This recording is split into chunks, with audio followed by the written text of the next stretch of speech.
Hare Krishna, Hare Krishna, Krishna Krishna, Hare Hare, Hare Rama, Rama Rama, Hare Hare, Hare Krishna, Hare Bol.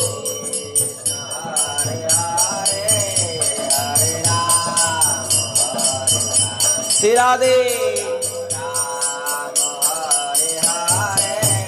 Hare Krishna, Hare Krishna, Krishna Krishna, Hare Hare, Hare Rama, Rama Rama, Hare Hare, Hare Krishna, Hare Krishna,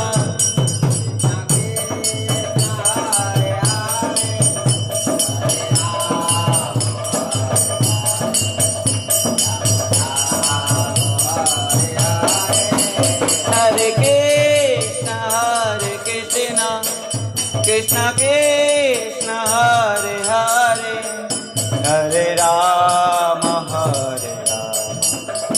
Rama Rama, Hare Hare, Hare Krishna, Hare Krishna, Krishna Krishna, Hare Hare, Hare Rama,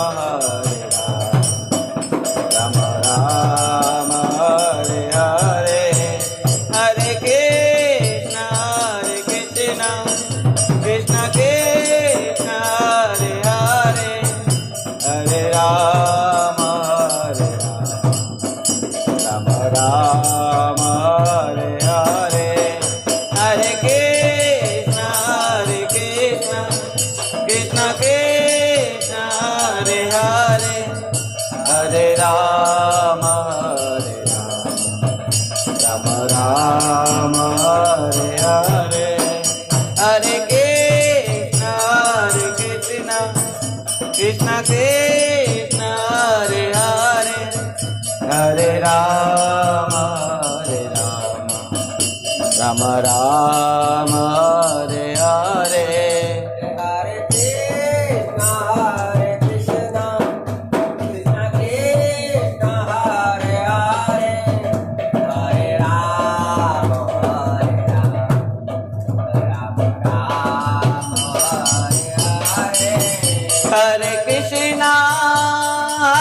Krishna, Krishna Krishna, Hare Hare, Hare Rama, Hare Rama, Rama Rama, Hare Hare, Hare Krishna, Hare Krishna, Krishna Krishna, Hare Hare, Hare Rama, Hare Rama, Rama Rama, Hare Hare, Hare Krishna, Hare Krishna, Krishna Krishna, Hare Hare, Hare Rama, Hare Rama, Rama Rama, Hare Hare, Hare Krishna, Hare Krishna, Krishna Krishna, Hare Hare, Hare Rama, Hare Rama, Rama Rama, Hare Hare, Hare Krishna, Hare Krishna, Krishna Krishna, Hare Hare, Hare Rama, Hare Rama, Rama Rama, Hare Hare, Hare Krishna, Hare Krishna, Krishna Krishna, Hare Hare, Hare Rama, Hare Rama, Rama Rama, Hare Hare, Hare Krishna, Hare Krishna, Krishna Krishna, Hare Hare, Hare Rama, Rama Rama, Hare Hare, Hare Bol. Hare Krishna, Krishna Krishna, Hare Hare, Hare Rama, Rama Rama, Hare Hare, Hare Krishna, Hare Bol. Hare Krishna, Krishna Krishna, Hare Hare, Rama, Rama Rama, Hare Hare,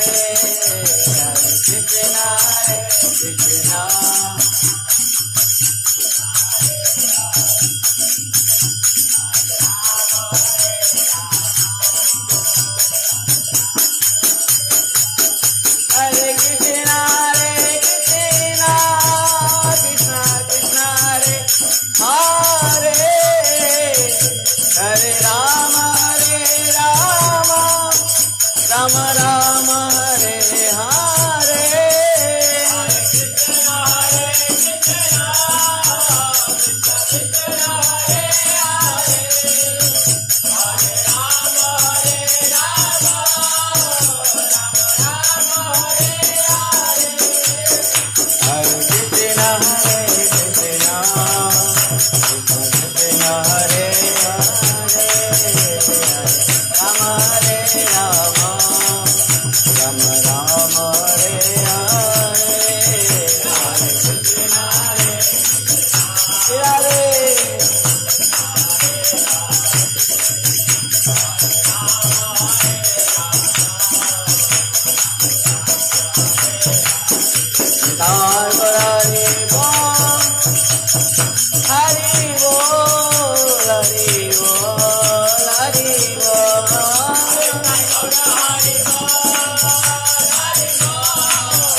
Vrindavan Bihari लाल की जय।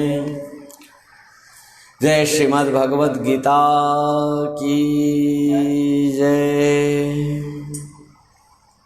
जय धर्म क्षेत्रे कुरुक्षेत्र की जय।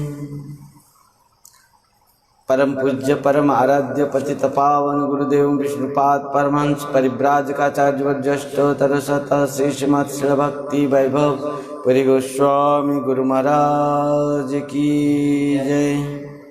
नित्य लीला प्रविष्ट जगत गुरु शिल भक्ति सिद्धांत सरस्वती गोस्वामी ठाकुर प्रभुपाद जी महाराज की जय। श्री कृष्ण चैतन्य मिशन की जय। श्री श्री राधा वृंदावन चंद्र आश्रम की जय। जय जय श्री राधे श्याम निताई गौर हरि हरि बोल। हरि बोल मैसेज किया ना सबको। परम मंगलमय श्रीमद् भगवद गीता भगवान के जो मुख निश्रुत वाणी अमृत कथा प्रवाहित को हम सब पान करते हुए आ रहे हैं। गुरु महाराज जी के अहित की कृपा आशीर्वाद से परम पूज्य परम आराध्य पतित पावन गुरुदेव विष्णुपाद परमहंस परिव्राजकाचार्य वज्रेष्ठोत्तर शत श्री श्रीमद् श्री भक्ति वैभव पुरी गोस्वामी श्री गुरु महाराज जी की अहित की कृपा आशीर्वाद से परम गुरुदेव नित्य लीला प्रविष्ट जगत गुरु शिल भक्ति सिद्धांत सरस्वती गोस्वामी ठाकुर प्रभुपाद जी महाराज जी के श्री अहित की कृपा आशीर्वाद से उनके श्री चरण कमलों में अनंत कोटि शासना प्रणिपात करते हुए इस कथा अमृत रस धारा में हम सब अवगाहन करेंगे। गुरु वैष्णव के कृपा आशीर्वाद से ही इस प्रकार शु अवसर हमारे जीवन में प्राप्त होती है। कल हमने सुना था कि इस प्रकार दुर्योधन ने गुरु द्रोणाचार्य के पास गया और उनके सामने खड़े होकर गुरुदेव से कहा, क्या क्या कहा? दृष्ट्वा तु पांडवानीकं व्यूढ़ं दुर्योधनस्तदा आचार्यम् उपसंगम्य राजा वचनम अब्रवीत। जाकर कहने लगा, क्या कहने लगा? आचार्य के सामने जाकर क्या कहा?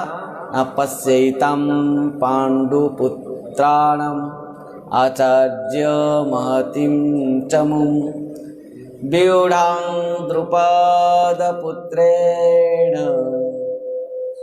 तव शिष्येण धीमता। थोड़ा इको कम करो, बस थोड़ा।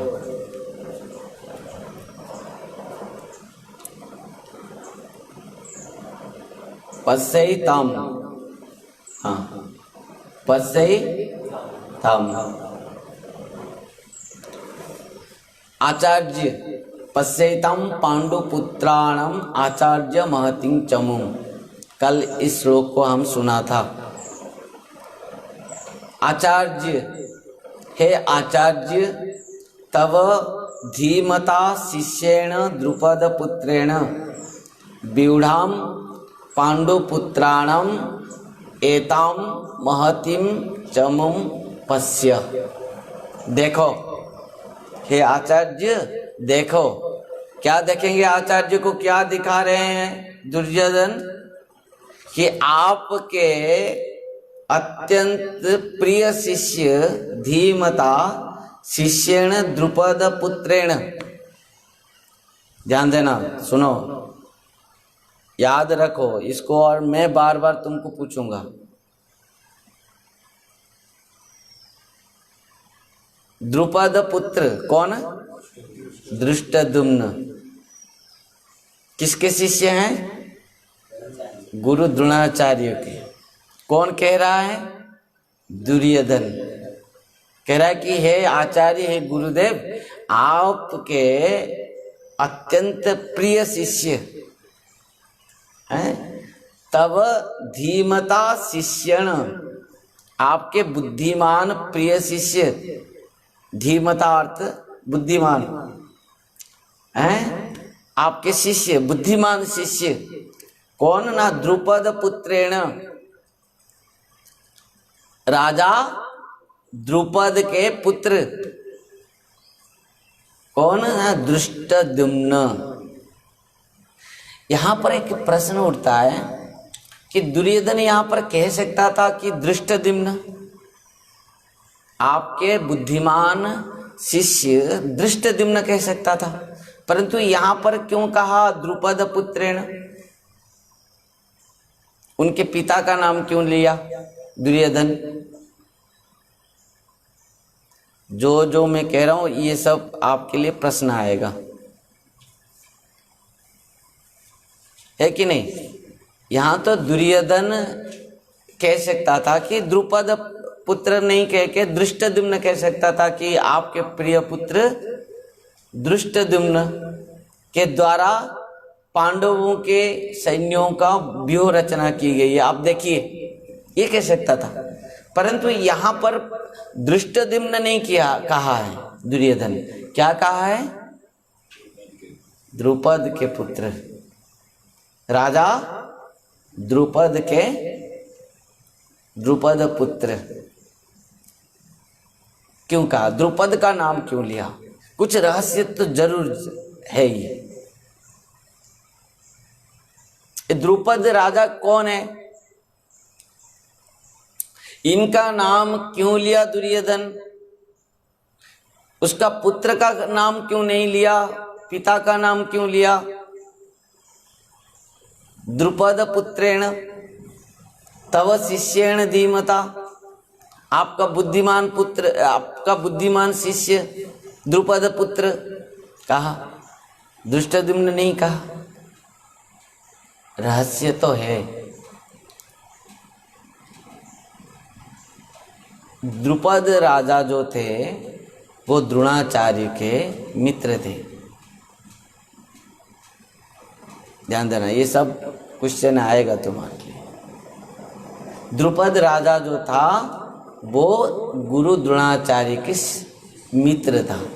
एक साथ में उन्होंने एक गुरुकुल में शिक्षा किए थे और दोनों बहुत मित्र थे।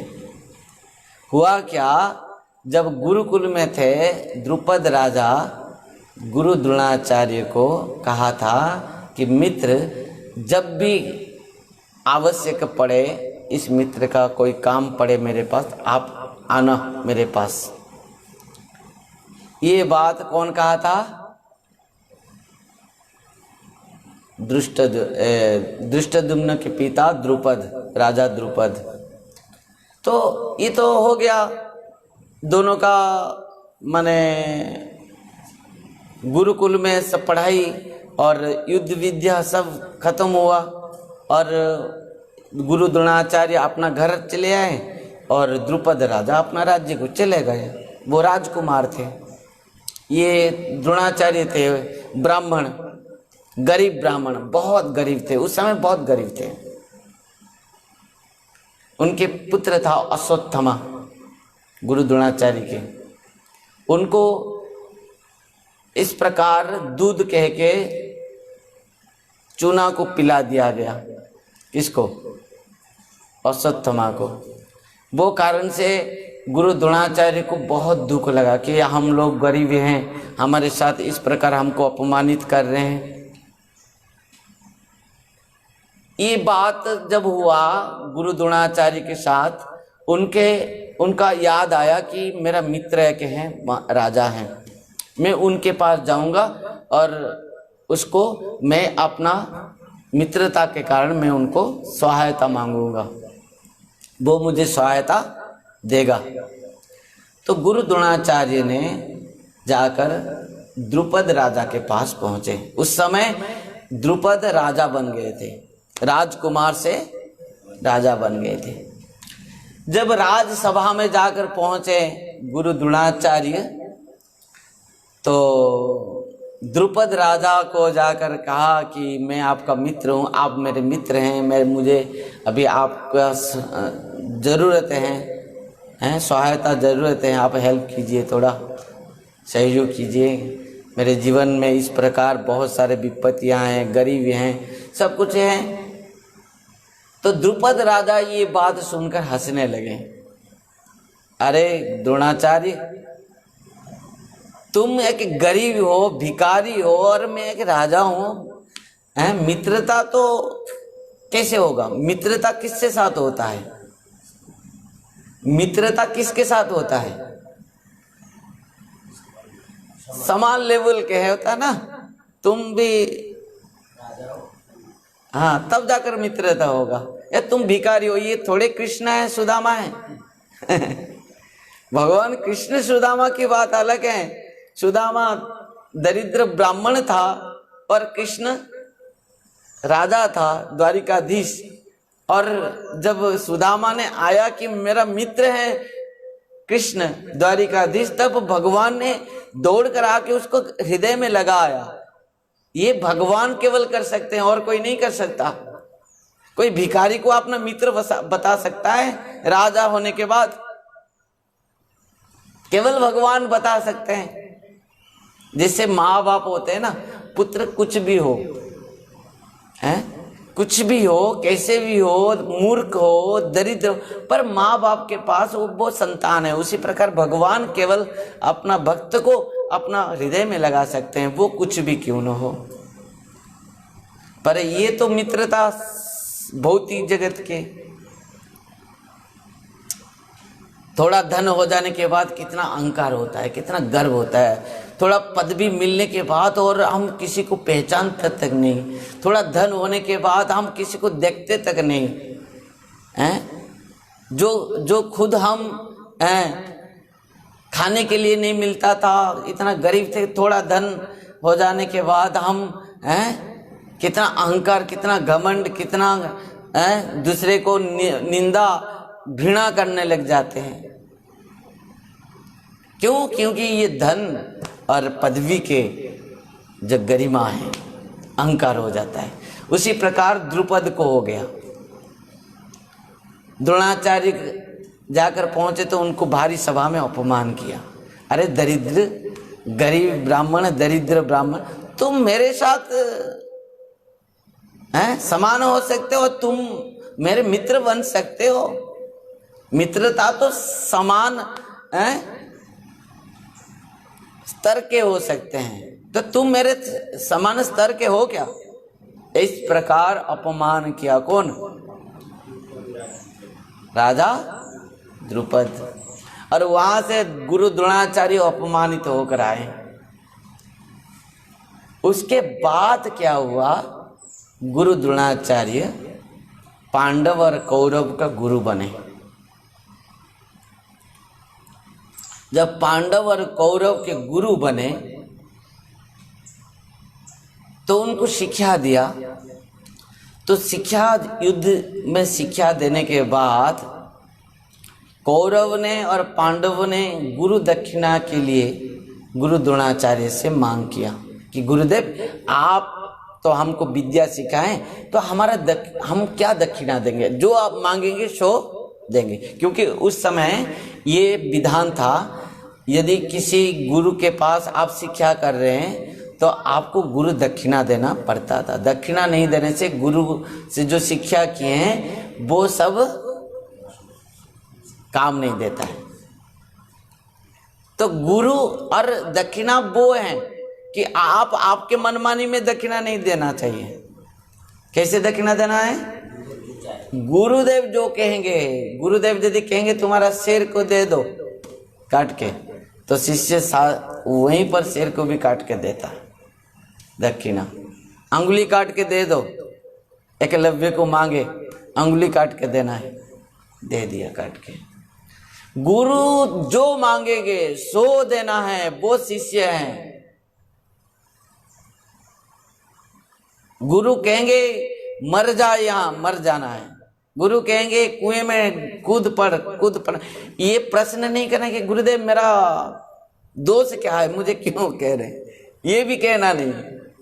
गुरुदेव क्यों कह रहे हैं वो भी हमको प्रश्न करना भी नहीं है, उत्तर भी देना नहीं है। वो गुरु हैं, गुरु और शिष्य का है। तो पांडव और कौरव ने आकर हाथ जोड़कर गुरुदेव से भीख मैंने कहा कि आप हमको आदेश दीजिए, क्या दक्षिणा आपको देंगे। तो द्रोणाचार्य का मन में तो था ही कि जो मित्र मुझे अपमान किया है उसको मैं निश्चित भाव से सजा दूंगा। अवश्य सजा इसके लिए नहीं है, ईर्षा द्वेष से नहीं है। गुरु द्रोणाचार्य के अंदर में ईर्षा द्वेष नहीं था, पर इसके लिए कि उसको शिक्षा देने के लिए, उसको शिक्षा देने के लिए कि तू क्या घमंड, तेरे पास जो अभिमान है, घमंड है, उसको तोड़ने के लिए बस। तो गुरु द्रोणाचार्य ने कहा एक काम करो, पहले कौरव से कहा एक काम करो, जाओ राजा द्रुपद को बंदी बना के लाओ युद्ध करके। यदि मैं तुमको युद्ध सिखाया हूं, यदि तुम युद्ध में पारंगम हो तो जाओ राजा द्रुपद के साथ युद्ध करो और उसको हरा के बंदी बना के लाओ, तब तुम मेरा दक्षिणा वो है। मेरे पास उसको बंदी बना के ला के यदि दे पाओगे तो प्रकृत दक्षिणा है। तो कौरव दौड़ कर गए, जाकर राजा द्रुपद को आक्रमण कर दिए। कुछ नहीं, खमाखम शत्रुता नहीं, कुछ नहीं। राजा द्रुपद कह रहे ये क्या है, ये ऐसे ही ये लोग आक्रमण कर दिया। राजा द्रुपद भी सामान्य व्यक्ति नहीं था, वो भी गुरु द्रोणाचार्य जैसे था युद्धा, वो भी किया आक्रमण, पर कौरव हार गए, उनको पकड़ के नहीं ला पाए। और उसके बाद पांडवों को भेजे, कौन? गुरु द्रोणाचार्य। और पांडवों में विशेष करके अर्जुन, जाओ अर्जुन, प्रकृति में तुम यदि मेरे शिष्य हो, मेरे समस्त आशीर्वाद तुम पांडवों के ऊपर हैं, जाओ राजा द्रुपद को पकड़ के लाओ, युद्ध करके उसको बंदी बना के लाओ। पांडव गए, द्रुपद के साथ युद्ध किए, राजा द्रुपद को युद्ध में हरा दिए और हरा के उसको बंदी बना के लेकर आए। भारी सभा में बंदी बना के लेकर आए राजा द्रुपद को, गुरु द्रोणाचार्य के सामने खड़े कर दिए राजा द्रुपद को। गुरुदेव आपका दक्षिणा है, गुरु द्रोणाचार्य ने कहा, देखो मेरे शिष्यों, ये मेरा मित्र हैं, इनको बंदी मत करो, इनको छोड़ दो। राजा द्रुपद ने जितना गुस्सा था द्रोणाचार्य के ऊपर, उससे और ज्यादा बढ़ गया। अरे ये मित्र मुझे युद्ध कराया, मुझे बंदी बनाया और पकड़ के लाया, समाज के सामने, दुनिया के सामने खड़ा किया मुझे बंदी बना के, और इतना महानता दिखा रहा है कि मेरे मित्र हैं, इसको छोड़ दो। पर प्रकृति में द्रोणाचार्य के अंदर महानता था, परंतु ये घमंडी द्रुपद ये समझ नहीं पाया। प्रकृति में द्रुपद राजा को शिक्षा देने के लिए ये कर रहा था द्रोणाचार्य, नहीं तो उनका और कुछ अभिप्राय नहीं था। उसको शिक्षा देने के लिए कि तेरे अंदर में जो अभिमान है, अहंकार है, देख ये सब पदवी और ये सब बल कुछ नहीं है। आज तू राजा है, कल तू भिखारी भी बन सकता है। मैं तो आज भिखारी हूं, तू भी भिखारी बन सकता है, हैं? क्योंकि भगवान का यही तो लीला है। कल जो भिखारी था आज वो राजा है, करोड़पति हैं, और हैं आज जो करोड़पति अरबपति कल भी भिखारी बन जाए, कुछ ऐसा नहीं है। तो इसके लिए कभी अभिमान नहीं करना मन में। आज तुम राज पद में हो, कल तुम कुछ भी बन सकते हो। तो पर ये नहीं समझ पाया द्रुपद राजा और भड़क गया। उसको तो छोड़ दिया, कौन? गुरु द्रोणाचार्य ने कहा इसको छोड़ दो, मेरा मित्र है। पर राजा द्रुपद ने गया राज्य में, मित्रता और बढ़ा नहीं और शत्रुता बढ़ा। पर अंदर अंदर में, ऊपर में तो नहीं कर पाएगा क्योंकि खुद हारा है। हार जाने वाला कुछ क्या करेगा, कुछ नहीं कर सकता। पर अंदर में बहुत है, अंदर में शत्रुता और भी बढ़ गया है। तो उसका कारण से द्रुपद ने, राजा द्रुपद ने संकल्प लिया कि द्रोणाचार्य को मैं बद्ध करूंगा, मारूंगा। कैसे मारेगा? क्योंकि गुरु द्रोणाचार्य तो सामान्य व्यक्ति नहीं है। द्रुपद राजा और इनके बीच में यदि युद्ध भी हो जाए, चाहे कोई भी नहीं हरा सकता, ना ये हारेगा ना वो हारेगा, ऐसे समय युद्ध आए। और कभी हो भी जाए तो भी गुरु द्रोणाचार्य भी जीत सकते हैं, ऐसा भी स्थिति है। तो सोचा कि मैं कुछ यज्ञ करूंगा, और यज्ञ में एक पुत्र मुझे चाहिए, बहुत बड़ा वीर पुत्र चाहिए, जो पुत्र गुरु द्रोणाचार्य को मार सकेगा। तो यज्ञ किया, ब्राह्मणों के द्वारा, ऋषियों के द्वारा यज्ञ कराया। कौन? राजा द्रुपद। वो यज्ञ से एक पुत्र सृष्टि हुआ, जन्म हुआ, जिसका नाम हुआ दृष्टद्युम्न। और वो युद्ध में किसको मारेगा? द्रोणाचार्य को मारेगा। पर वो थोड़ा थोड़ा बड़ा हुआ तो युद्ध किससे शिक्षा करेगा? उस समय पृथ्वी में और सबसे बड़ा गुरु था, युद्ध गुरु द्रोणाचार्य, उससे और बड़ा गुरु कोई नहीं था। युद्ध सीखेगा और मारेगा, तो उस समय किससे सीखेगा? तो गुरु द्रोणाचार्य के पास आया दृष्टद्युम्न सीखने के लिए। गुरु द्रोणाचार्य को पता था सब प्रकार रहस्य, कि ये द्रुपद का पुत्र हैं माने दृष्टद्युम्न, और ये बड़ा होकर युद्ध विद्या सीखने के बाद मुझे मारेगा। ये बात भी पता था गुरु द्रोणाचार्य को। वो कारण से वो यज्ञ करके पुत्र प्राप्त किया है राजा द्रुपद।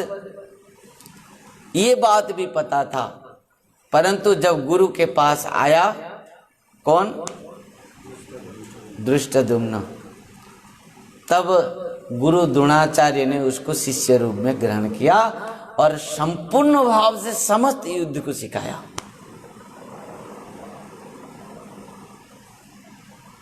आज वो अवसर आया गुरु द्रोणाचार्य की इस बात को खोलने के लिए, पोल खोलने के लिए। किसके पास आया अवसर? दुर्योधन का, क्योंकि दुर्योधन को भी ये बात पता था। दुर्योधन ने कहा, गुरुदेव पता है आपको, यही तो आपका प्रिय शिष्य जो आपको मारेगा, आप उनको सिखाए हैं, आप भूल गए हैं आपके मित्र की बात। द्रुपद, राजा द्रुपद जो आपको इतना अपमान किया था। सब एक एक करके माने इशारा कर रहा है, गुरु द्रोणाचार्य को भड़का रहा है और पांडवों के प्रति उनको और क्रोधित करा रहा है कि और गुस्सा से गुरुदेव उनको मारे।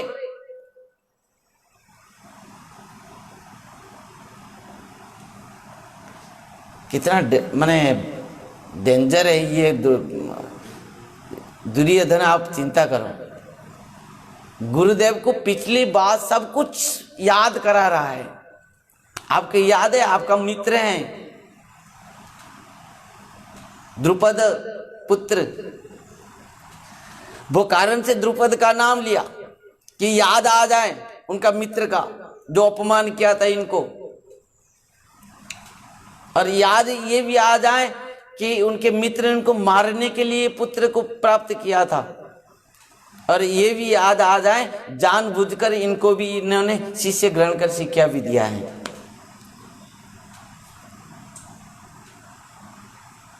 समझ पाए? और ये भी याद दिला दिया कि गुरुदेव आप कह रहे हैं कि पांडव आपके प्रिय हैं। आप समझ रहे होंगे आपके हृदय में ये है, क्योंकि दुर्योधन को पता था कि हमसे भी ज्यादा प्रेम पांडवों को करते हैं गुरुदेव, और उनसे ज्यादा से ज्यादा अर्जुन को भी प्रेम करते हैं। तो दुर्योधन समझा रहा है गुरुदेव को, उनको पुराने बातों को याद करा रहा है, उनको भड़का रहा है, उनको पांडवों के विरुद्ध में ज्यादा से ज्यादा भड़का रहा है कि गुरुदेव आप ऐसे युद्ध करो, ऐसे युद्ध कीजिए कि जिस प्रकार पांडवों का पत्ता भी नहीं रहेगा पृथ्वी में।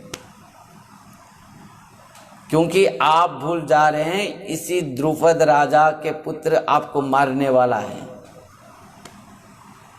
और पांडव आपके यदि प्रिय होते हैं तो आपका प्रकृत दुश्मन को आप उन्होंने सेनापति करके सेनाओं में नहीं रखते। आप सोच रहे हैं पांडव आपके प्रिय हैं, कैसे प्रिय हो गए? आपके सबसे बड़ा जो शत्रु हैं द्रुपद राजा, और द्रुपद राजा का पुत्र जो आपको मारने वाला है, और उसको ही सेनापति बनाए। इसका मतलब क्या है? यही तो पॉलिटिक्स है।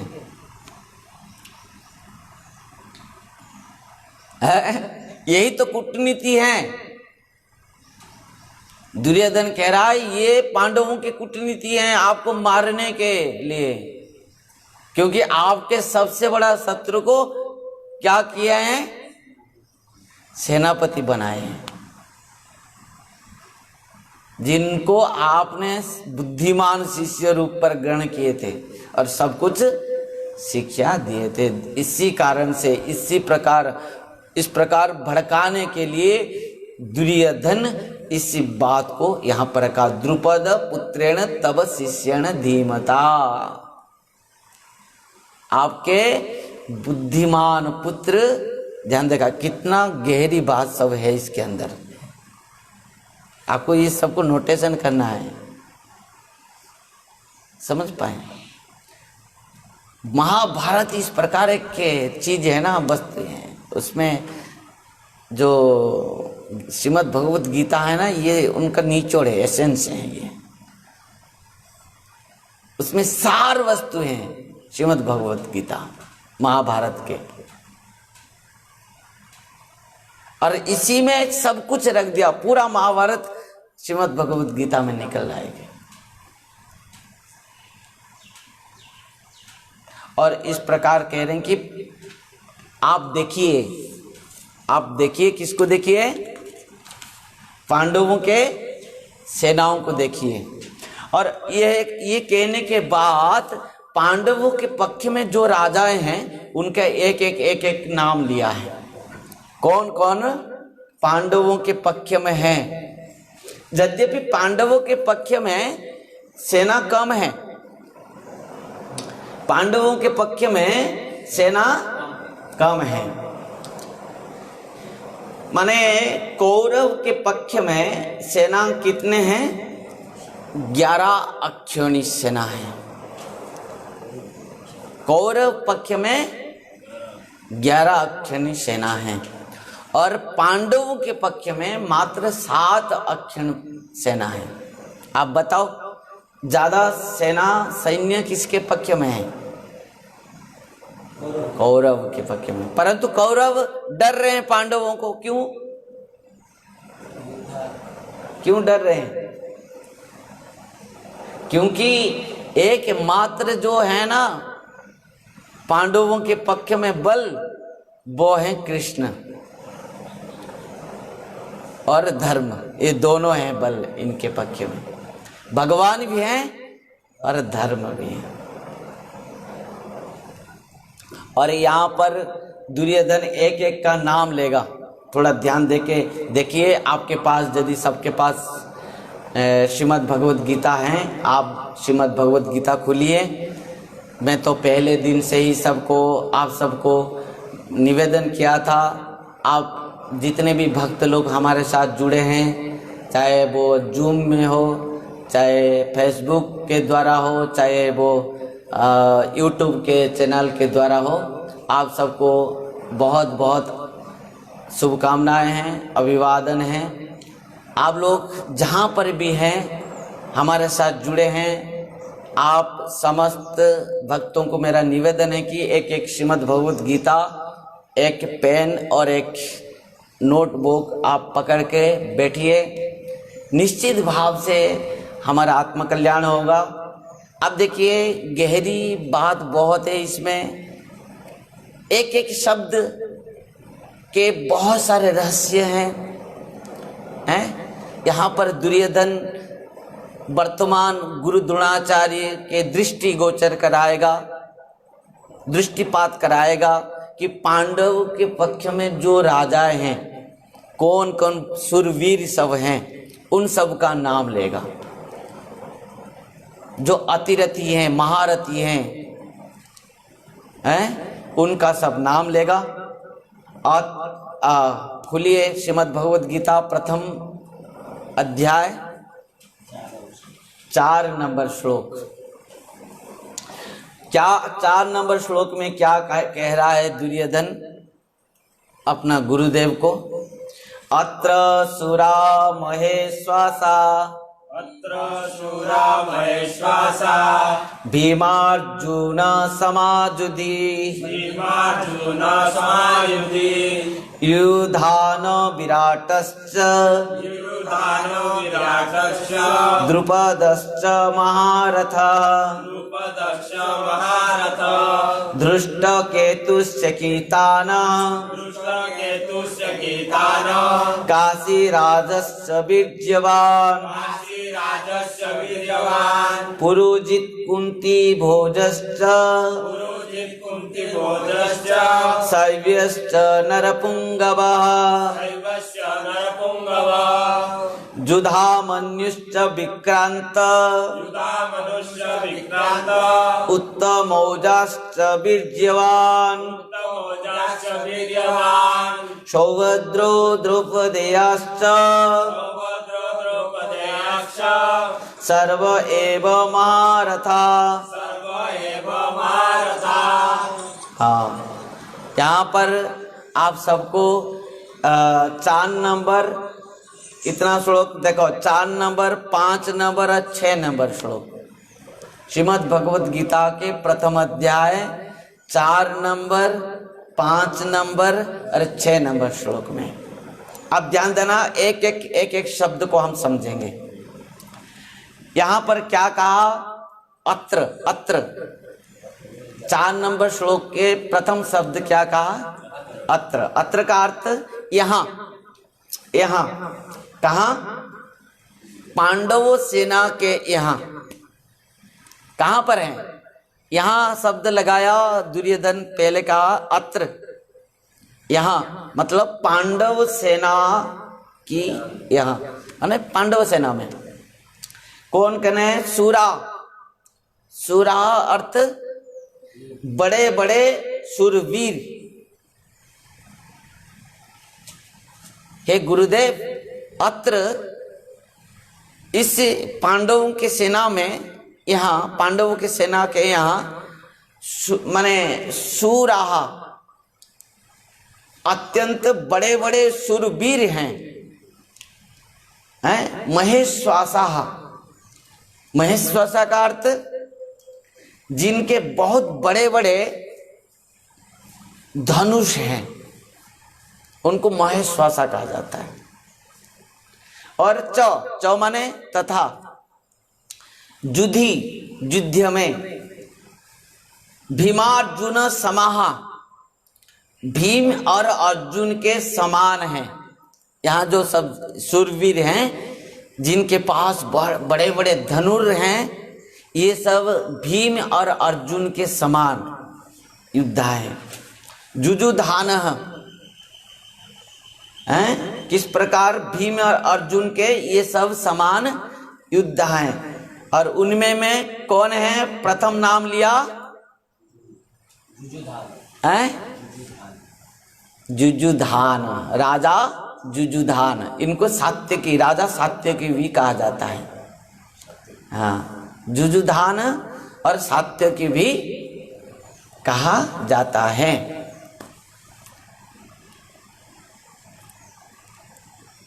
ध्यान देना, लिखे। अच्छा, यहां पर और एक प्रश्न उठता है कि इतने बड़े बड़े शूरवीर वहां पर खड़े थे, पर दुर्योधन ने जुजुधान का नाम पहले क्यों लिया?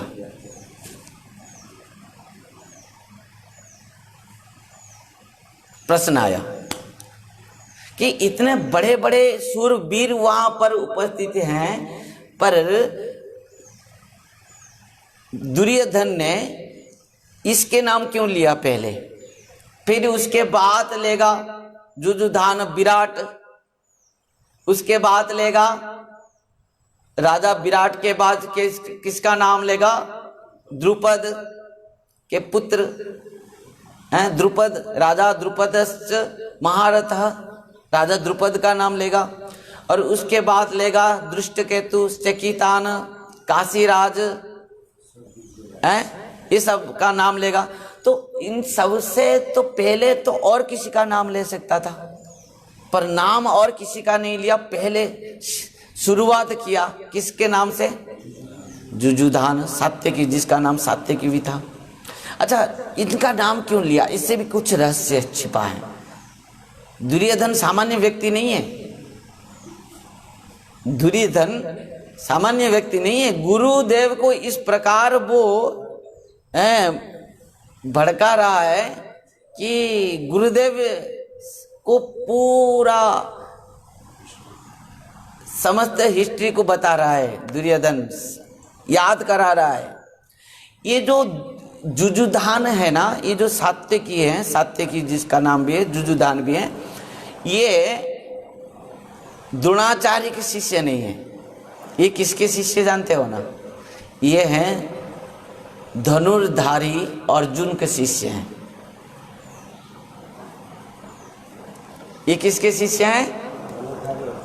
अर्जुन के शिष्य हैं। धनुर्धारी अर्जुन के शिष्य हैं। अच्छा, ये अर्जुन का शिष्य नाम क्यों लिया गुरु द्रोणाचार्य के सामने? हैं? अरे बोल, गुरु द्रोणाचार्य के सामने अर्जुन के शिष्य क्यों कहा, नाम लिया?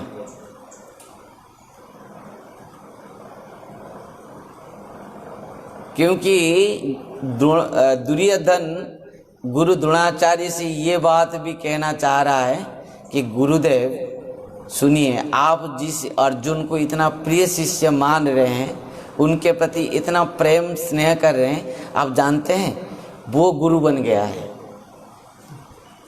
वो भी शिष्य बना के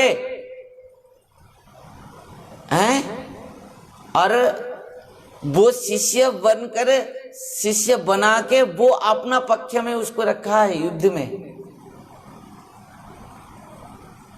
और भगवान के नारायणी सेना में ये भी था, कौन? जुजुधान। पर भगवान नारायणी सेना किसको दिए हैं? किसको दिए? दुर्योधन को दिए।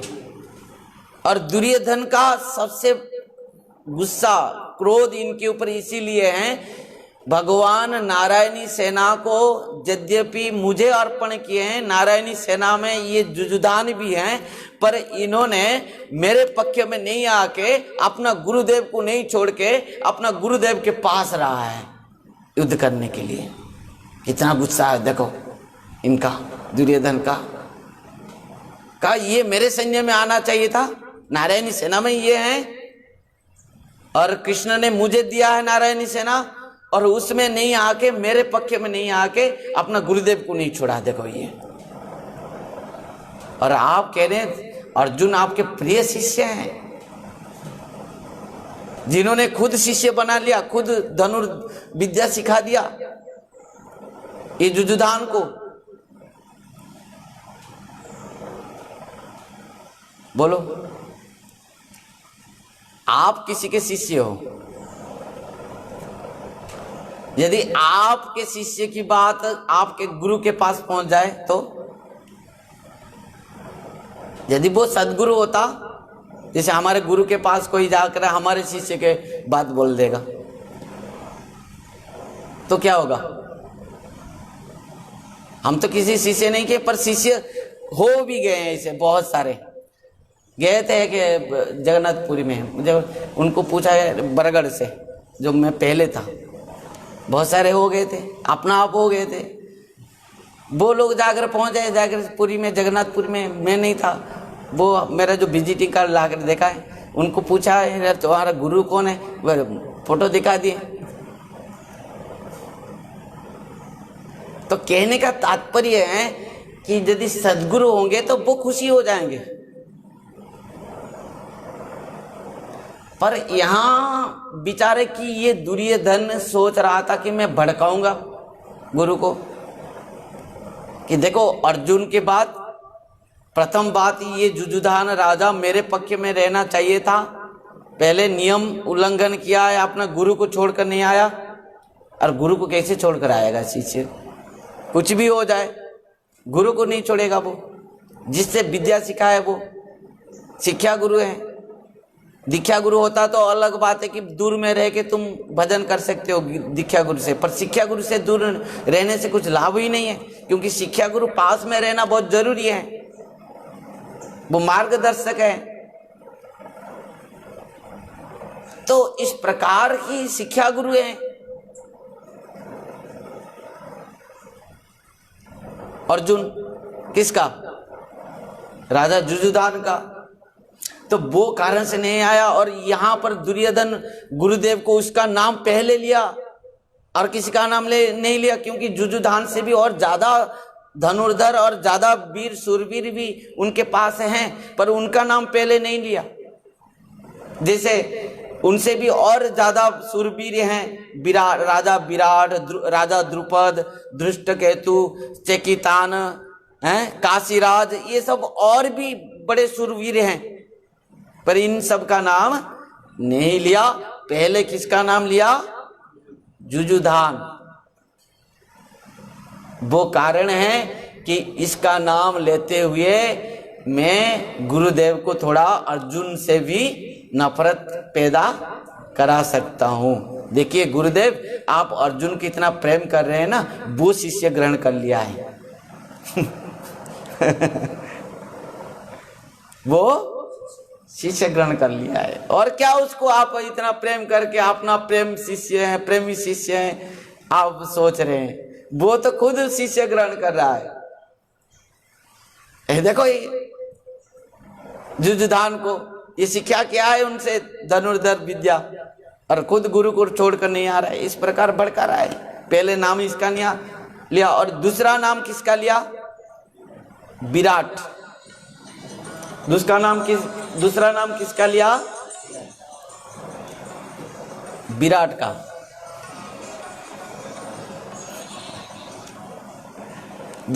दूसरा नाम किसका लिया? विराट का। कह दो महाराज को।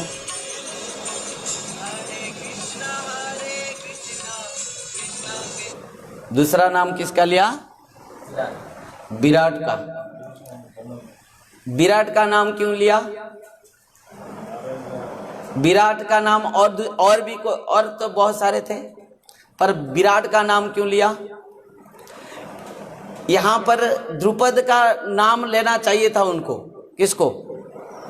ध्यान देना, बहुत ध्यान दे के सुनना, बहुत गहरी बातें हैं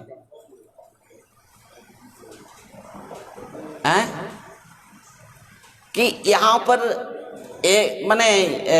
बात तो उनका ले सकता था युजुधान का। अरे बोल, हाँ युजुधान का ले सकता था। पहले युजुधान का लिया और उसके बाद दुर्योधन द्रुपद राजा का ले सकता था, कि द्रुपद राजा भी तो गुरु द्रोणाचार्य के सबसे बड़ा शत्रु है। मित्र था पर शत्रु है, उसका नाम ले सकता था, क्योंकि द्रुपद राजा भी खड़े हैं, उनका नाम नहीं लिया। बीच में और एक नाम ले लिया, किसका? विराट। क्योंकि यदि गुरुदेव को मैं एक शत्रु के बाद कहा और दूसरा शत्रु को चले जाता तो गुरुदेव क्या सोच लेंगे? ये दुर्योधन मुझे भड़का रहा है, खाली मेरे शत्रुओं का बात कहते कहते ये आपके शत्रु हैं, वो आपके शत्रु हैं, ये आपको याद करो, ये कहते कहते मुझे भड़का रहा है। इसी कारण से दुर्योधन क्या किया? पहले युजुधान का नाम लिया क्योंकि वो अर्जुन के शिष्य था, और उसके बाद द्रुपद राजा का नाम नहीं लेके बीच में और एक राजा का नाम ले लिया। किसका नाम? विराट।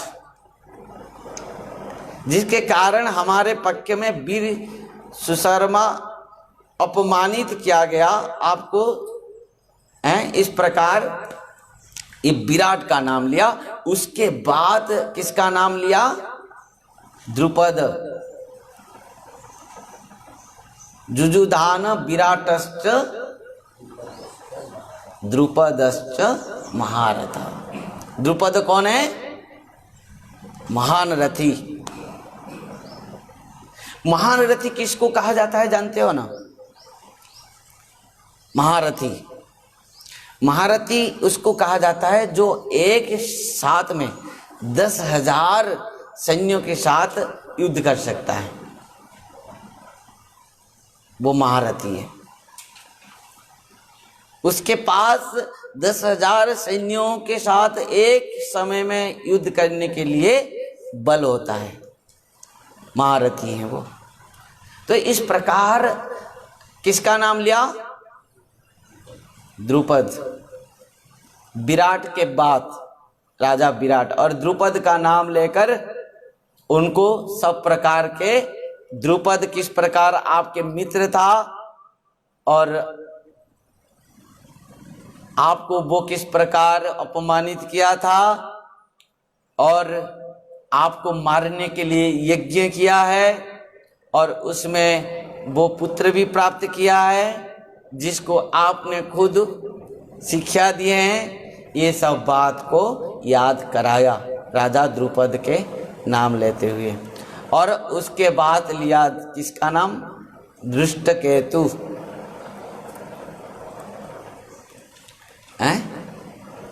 और धृष्टकेतु का नाम लेते हुए दुर्योधन उसको धिक्कार कर रहा है। धृष्टकेतु राजा को धिक्कार करके कह रहा है कि यह धृष्टकेतु कितना मूर्ख है, कि जिसके पिता शिशुपाल को कृष्ण ने भारी सभा में चक्र से मार डाला था, उसी कृष्ण के पक्ष में यह लड़ने के लिए खड़ा है। मतलब कुछ समझ रहे हो कि नहीं? ये महाभारत है भाई, इसमें गहराई इतना है।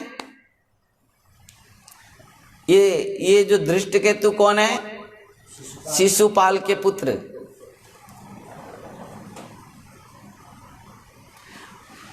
और दुर्योधन लिखे शिशुपाल के पुत्र हैं। तो दुर्योधन कह रहा है कि ये जो धृष्टकेतु है, धृष्टकेतु कितना मूर्ख है। अरे जिसके पिता को भारी सभा में कृष्ण ने मार दिया शिशुपाल को, और वही शिशुपाल के पुत्र धृष्टकेतु वही कृष्ण के पक्ष में, पांडवों के पक्ष में खड़ा है मेरे विरुद्ध में युद्ध करने के लिए। जिसके पिता कृष्ण के सबसे बड़ा शत्रु था।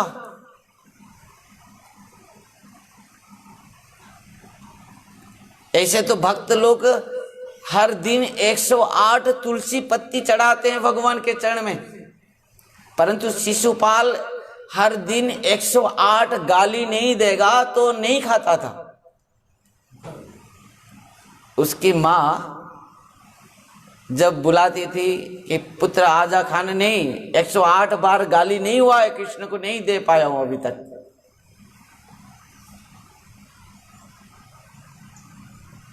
समझ पाए? तो भगवान कृष्ण, ये भी बहुत रहस्य है। 108 तक क्यों भगवान उसको क्षमा करते थे? क्या उसके बाद और शिशुपाल गाली नहीं देता था? हाँ, उसके बाद भी गाली देता था, पर 108 तक उनको क्षमा करते थे भगवान। क्यों?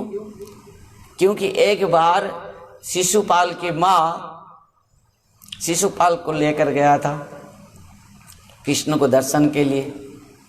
तो कृष्ण को दर्शन के लिए वहाँ पर क्या ऐसा कुछ हुआ, तो शिशुपाल की माँ भगवान के माँ से मांगा था वर कि मेरे पुत्र यदि भी किसी प्रकार अपराध करें आपके पुत्र के चरण में, तब मेरे पुत्र को 108 बार वो क्षमा कर देंगे। तो वो कारण से शिशुपाल जितना भी बाहर गाली देता है, भगवान कुछ नहीं करते हैं उसको। जब पांडवों के राजसूय यज्ञ में कृष्ण को सबसे बड़ा वहां पर ग्रहण किया गया भगवान के रूप में, और भगवान के रूप में कृष्ण को जब पूजा करने की निर्णय ली गई, तब शिशुपाल ने वहीं पर विरोध किया और गाली देना शुरू कर दिया। पांडवों ने वहां पर शिशुपाल को मारने के लिए उद्यत हुए, तब भगवान ने सबको रोक दिया, नहीं शिशुपाल को मारने के, क्योंकि शिशुपाल भगवान कृष्ण के भाई हैं, जो पिता के बहन के भाई हैं कि माँ के बहन के भाई से, जो मौसी के पुत्र हो या बुआ के पुत्र हो, जैसी वो भाई है। हाँ, भाई हैं, चाहे बुआ के पुत्र हो या मौसी के पुत्र हो, ऐसे कुछ भाई हैं। बुआ के पुत्र हो सकते हैं, ऐसे कुछ अपने माने रिश्तेदार हैं।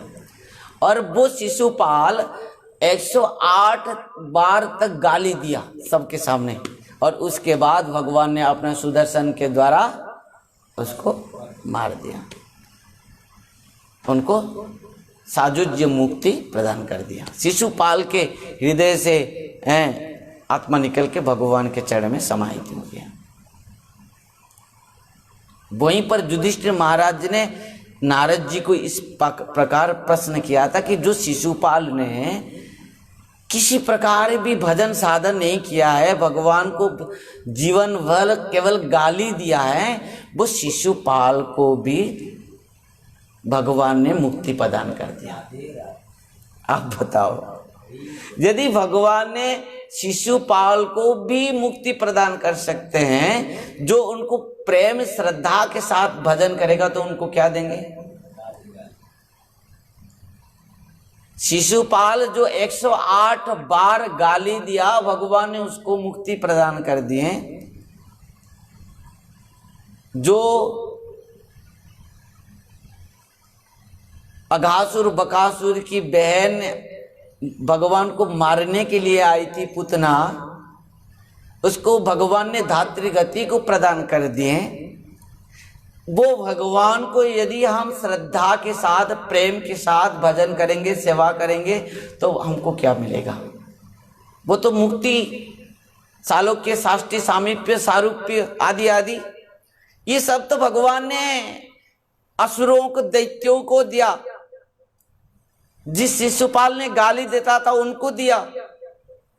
तो जो भक्तों ने भगवान को प्रेम कर रहे हैं, भगवान उसको क्या देंगे?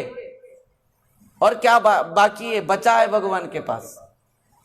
यदि भगवान कह देंगे तुमको मैं अपना गोलोक धाम, अरे गोलोक धाम तो असुरों को भी दे दिया है, प्रेमी भक्तों को क्या दोगे? भगवान ने अंत में कह दिया, तो मैं प्रेमी भक्तों का ऋण से तो खुद ही उनके ऋण में ही बंधा हूं। मैं कुछ भी कर दूं, ब्रह्मा के आयु लेकर उनकी सेवा करते रहूं, फिर भी उनके ऋण से मैं ऋण नहीं हो सकता, मैं उनके ऋण चुका नहीं सकता। केवल उनको प्रेम प्रदान करता हूं, बस भगवान उनके प्रेम में बंध जाते हैं। यशोदा माँ के रस्सी में बंध जाते हैं, गोपियां के प्रेम में नाचते हैं। इस प्रकार भगवान प्रेमी भक्तों का दास बन जाते हैं, दास बन जाते हैं। जब नंद बाबा कहते हैं, कनुआ थोड़ा पादुका ले आ, कन्हैया दौड़ कर जाता है, ठुमक ठुमक करके नंद बाबा के दोनों पादुका को अपने सिर के ऊपर उठा के लेके आते हैं। ब्रह्मा, इंद्र, नारद देख देख के हैरान हो जाते हैं। अरे जिनके चरण को, जिनके चरण रज को, जिनके चरण पादुका को स्पर्श करने के लिए हमारा अधिकार नहीं हो जा पाता है, उनके चरण को हम दूर से रह के प्रणाम करते हैं। देखो वो भगवान नंद बाबा के चरण पादुका को उठा के अपने सिर के ऊपर रखते हैं और ला के नंद बाबा के चरण में पहना देते हैं।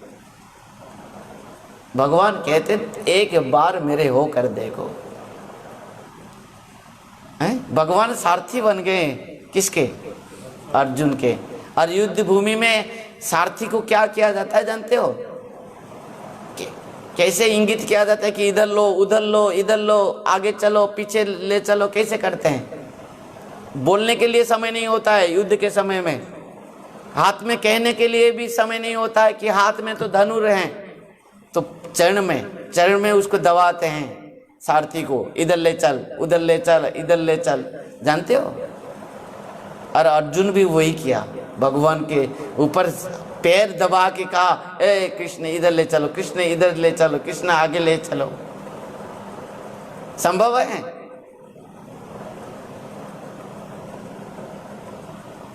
समझ पाए? एक एक का नाम लिया। अभी किसका नाम लिया?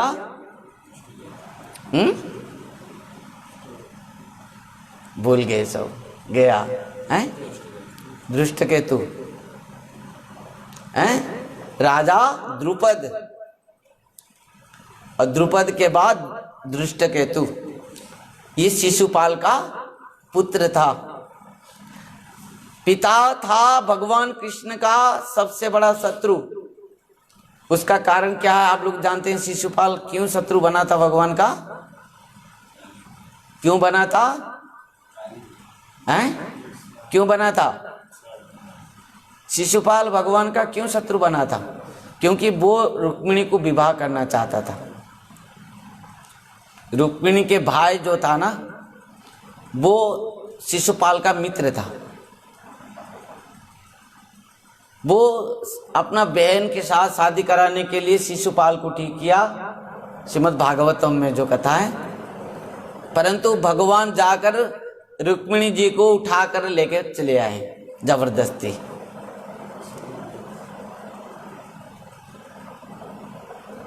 रुक्मिणी ने चिट्ठी लिखा था भगवान के पास, और भगवान चिट्ठी पढ़ते ही गए और रुक्मिणी जी को उठा के, ये तो श्रीमद् भागवत में रुक्मिणी विवाह में कथा आती है, हम सब सुने हैं, बहुत बार सुन चुके हैं। और कहते हैं ना, जो विवाह करने के लिए जाते हैं, यदि कन्या कहीं और दूसरे के साथ भाग जाती है अपना बॉयफ्रेंड के साथ, ऐसे होता है ना आजकल, इधर सब हो गया शादी के समय तैयार, बारात में दूल्हा आ गया पर कन्या नहीं है। कन्या कहाँ गई, कहाँ गई, कहाँ गई, देखो अपना बॉयफ्रेंड के साथ भागी, लवर के साथ। उसी प्रकार हुआ, ये आज के जमाने की बात नहीं, ये द्वापर में हुआ था। इधर शिशुपाल आकर बारात लेकर बेचारा बैठा है, शादी करेगा, पर उधर कृष्ण आए। उस समय था क्या कि माने कुल देवी जो थे ना, उस कुल देवी के माने विवाह से पहले, वेदी जाने से पहले कुल देवी मंदिर में जाते थे, उनके पूजा अर्चन करते थे, कन्या जाती थी। तो वही मंदिर के पास और कोई नहीं रहता, केवल सखियां रहते हैं, पर वहीं पर कृष्ण आकर उठा के लेके भागे। और शिशुपाल और क्या करेगा, जो पालकी लेकर गया था, दुल्हनी लेके आएगी, वो पालकी में खुद बैठ के उन्नी दे के खुद घर आया, क्योंकि लोग क्या कहेंगे।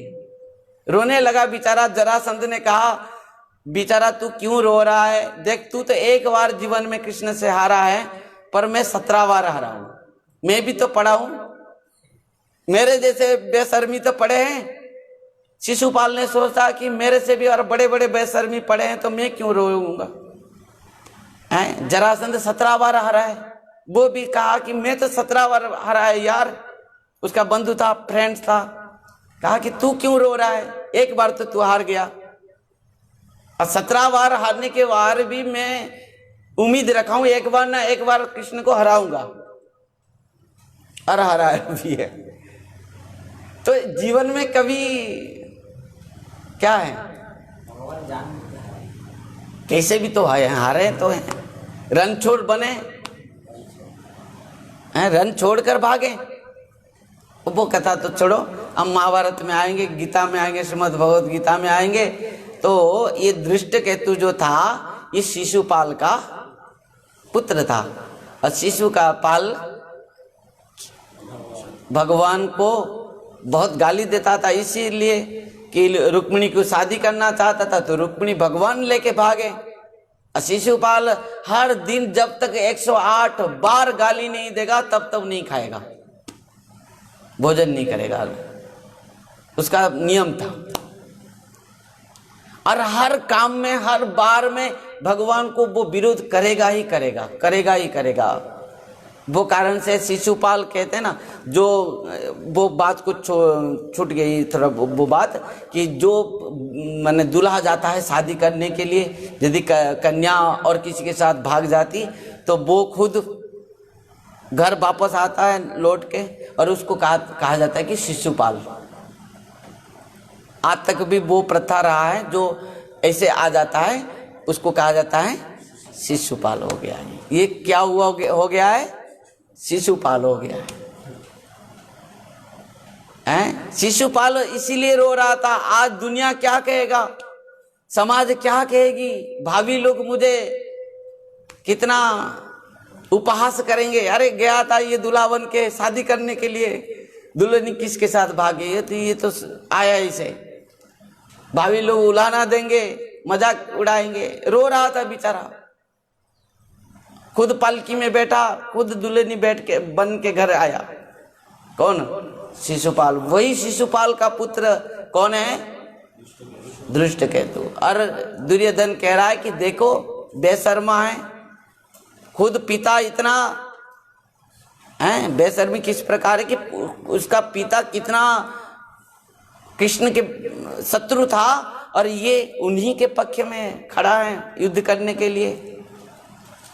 और उसके बाद कहा चेकितानः, राजा चेकितानः। ये कौन है ना? सब यादव सेना तो हमारी ओर से लड़ने के लिए तैयार है, और यह यादव चेकितान पांडवों की सेनाओं में खड़ा है। ये भी यदुवंश के सेना, यादव सेना है। ये भी नारायण सेना में था, यादव सेना में, यदुवंश के सेना में। परंतु भगवान ने यदुवंश के सेनाओं को तो दे दिया दुर्योधन को, पर कुछ सेना वो उधर तरफ गए नहीं, क्योंकि महाभारत युद्ध में इस प्रकार था, विधि था कि जिसके साथ इच्छा है युद्ध करने के लिए, जिसके पक्ष में रहने के लिए इच्छा है, वो अपना इच्छा से जा सकता कभी भी। वो 2 दिन यदि पांडव के, एक उदाहरण दे रहा हूं, किसी राजा यदि पांडव के पक्ष में खड़ा है युद्ध करने के लिए और कौरव के साथ युद्ध करेगा, 2-3 दिन युद्ध करने के बाद उसको इच्छा नहीं हुआ कि पांडवों ने ठीक नहीं है, अथवा ये धर्म में नहीं है, अथवा उनको अच्छा नहीं लगा, वो कौरव के पक्ष में भी जा सकता था, वो नियम था। किसी व्यक्ति यदि कौरव पक्ष में है, 2-4 दिन युद्ध करने के बाद उनको लगेगा कि नहीं, मैं पांडव के पक्ष होना चाहिए, वो पांडव के पक्ष आना चाहिए, वो हो पाएगा। इस प्रकार था। वो कारण से दुर्योधन ज्यादा टेंशन में था कि कहीं कुछ ना हो, आज मेरे पक्ष में जो गुरु द्रोणाचार्य खड़ा है वो कल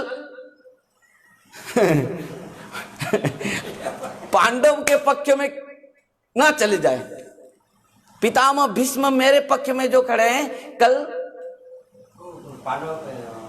हाँ पांडव पक्ष में भी चले जाएंगे। तो वो कारण से इनको सब तेल मालिश करके, उनको उठा के कहीं भड़का के, कहीं उठा के, कहीं उनको पंप मार के, कहते ना उनको, आपके ये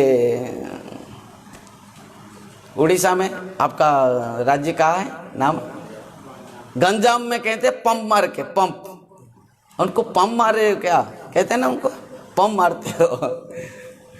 उसको कैसे भी हो, दुर्योधन गुरुदेव और पितामह भीष्म को बहुत उठा के, चढ़ा के, भड़का के, उनको तेल मालिश करके, उनको सब माने कह रहा है इसी बात को, कहीं इन लोग ने कभी मेरे को छोड़कर उनके पक्ष में ना चले जाए। तो नारायणी सेना में ये भी था राजा चेकितान, ये क्योंकि यदुवंशी हैं, यादव हैं, पर ये नारायणी सेना यद्यपि उनके पक्ष में चला गया, जाने के बाद भी राजा चेकितान उनके पक्ष में नहीं गया, कौरव के पक्ष में, क्योंकि उनको अच्छा नहीं लगा कौरव पक्ष, वो अधर्म में है। और जिसको जिसको धर्म पक्ष अच्छा लगा है वो धर्म पक्ष में ही रहे, क्योंकि ये था, नियम था कि कोई भी अपने इच्छा से किसी भी पक्ष ले सकता है। और इसी के बाद आगे कल श्रवण करेंगे, क्योंकि समय हो चुका है। और आगे आगे भी बहुत सारे राजाओं का नाम लिया है। काशीराज बीर्जवान, ये बहुत बलवान था काशीराज, इनके बारे में भी सुनेंगे, ये कौन है, क्यों।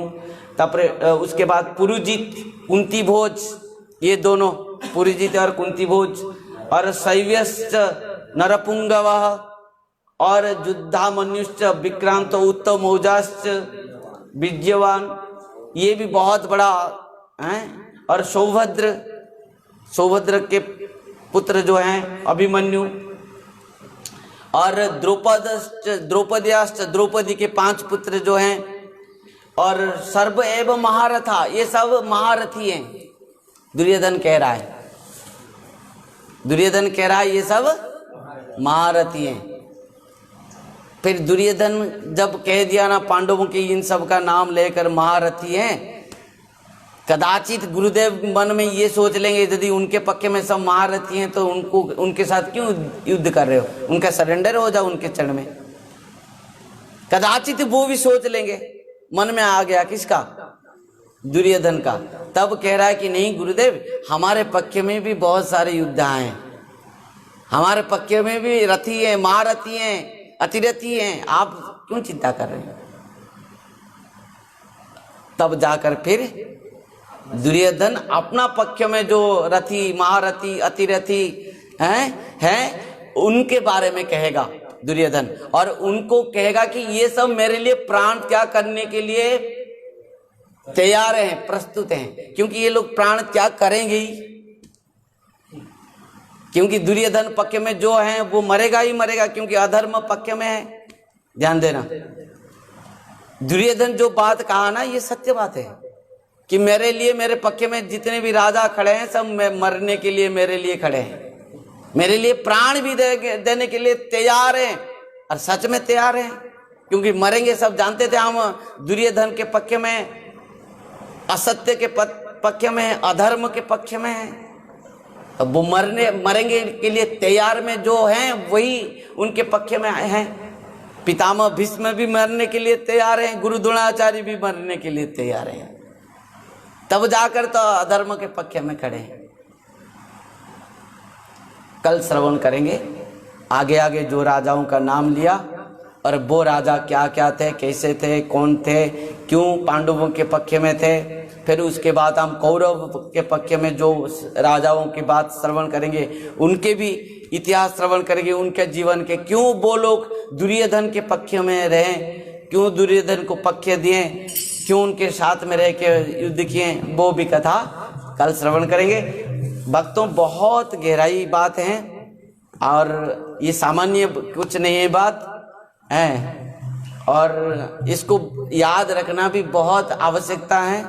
सब राजाओं की बात, और ये सब महाभारत की कथा, श्रीमद् भगवत गीता की जो उपदेश कथा, हमारे साथ जितने लोग सब बहुत दूर से भक्त लोग जुड़े हैं जूम और फेसबुक और यूट्यूब चैनल के माध्यम से, उन सबको बहुत बहुत शुभकामनाओं के साथ बहुत बहुत अभिवादन ज्ञापन करता हूँ कि निश्चित भाव से आप लोग भी कथा के समय पर श्रीमद् भगवत गीता लेकर बैठें, और एक एक श्लोक के एक एक शब्द को आप लोग भी देखें और उसको लिखें, और यदि किसी प्रकार आवश्यकता पड़े तो आप प्रश्न भी करें, और उसको मैसेज के माध्यम से हो या कमेंट के माध्यम से हो, आप लोग उसमें लिख के हमको बताएं कि क्या आपके मन में भी कुछ जिज्ञासा है,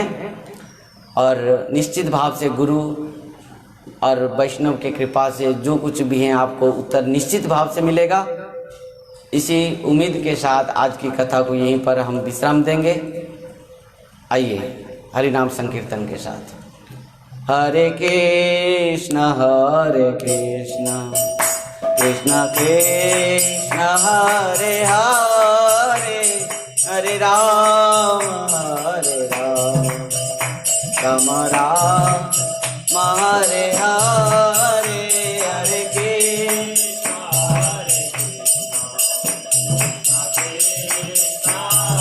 हरे, हरे राम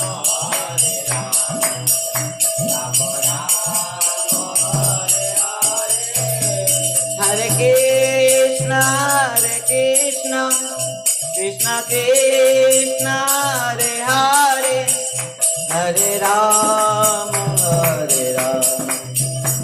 राम राम हरे हरे, हरे कृष्ण कृष्ण कृष्ण हरे हरे, हरे राम हरे बोल, हरे कृष्ण कृष्ण कृष्ण हरे हरे, हरे राम राम राम हरे हरे, हरे कृष्ण हरि बोल,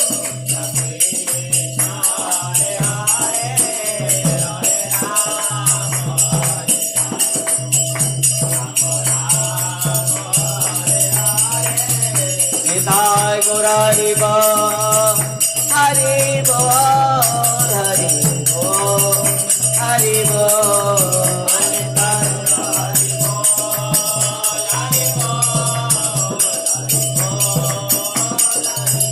निताय गौर हरि बोल, हरि बोल हरि बोल हरि बोल निताय गौर हरि बोल